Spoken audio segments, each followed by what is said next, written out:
Switching gears a little bit, throughout the book, obviously you tell us about, like I said earlier, a lot of your experiences under the influence had a spiritual side as well. It seems to kind of open up some areas for you spiritually, and you talk about very graphically how you were sitting in a cafe once and you took one bite of a hamburger and all of a sudden you saw the entire experience of the cow, and that kind of opened you up to vegetarianism.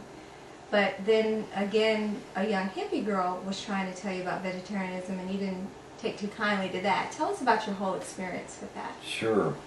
Well, this was before Oregon, before the Century Plaza Hotel demonstration, right at the very beginning of my investigation of the hippie lifestyle.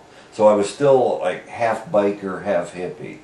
So I was wearing sandals, but carrying a bayonet on my hip and a belt. That's the biker side. That's the biker side. Okay. And there were events called love-ins, and there was a love-in held in this. There was none in Orange County at that time, but I heard about a love-in being held in the San Fernando Valley. So my brother and I drove to the San Fernando Valley, and we walked around this park, and there were hippies, and they were dancing around playing the dulcimer and doing hippie things and flutes. The stereotypical stuff. And a girl came up to me and handed me a pamphlet on vegetarianism. And I was so smart, such a smart ass, that I had just seen a program on television about how plants are aware of pain and fear, and when they hook electrodes up to a plant and they abuse another plant in another room, the other plant will feel it and set off an alarm on these sensitive electrodes.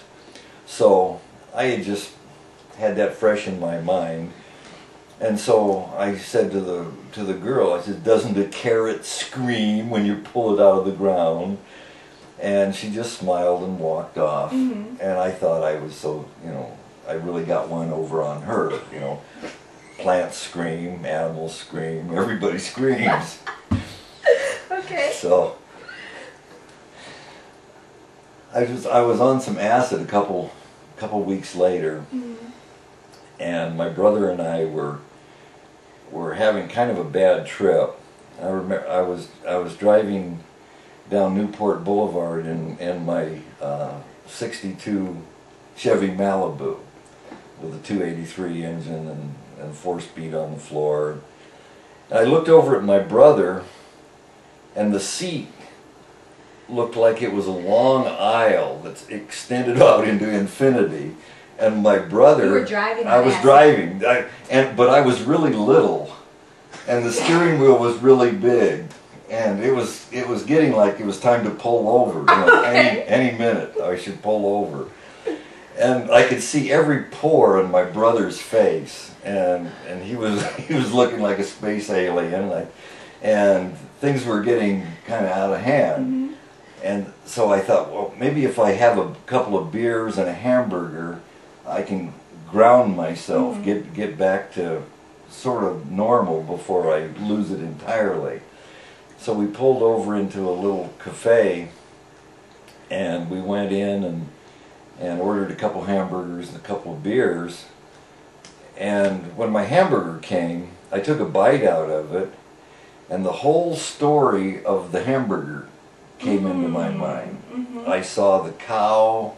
When I lived in Nebraska, I lived on a farm. And so I was aware of how animals are slaughtered and how horrible it is, and how the poor cow doesn't do anything to anybody. It just minds its own business and looks sad.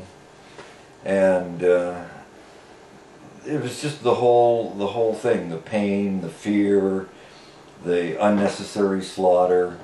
it all just came to me, and I put the hamburger down and said, I can't do this anymore. Can't eat meat anymore. Just like that. Wow. Yeah. But I did finish those beers. Okay. You don't need to kill a cow to get the alcohol.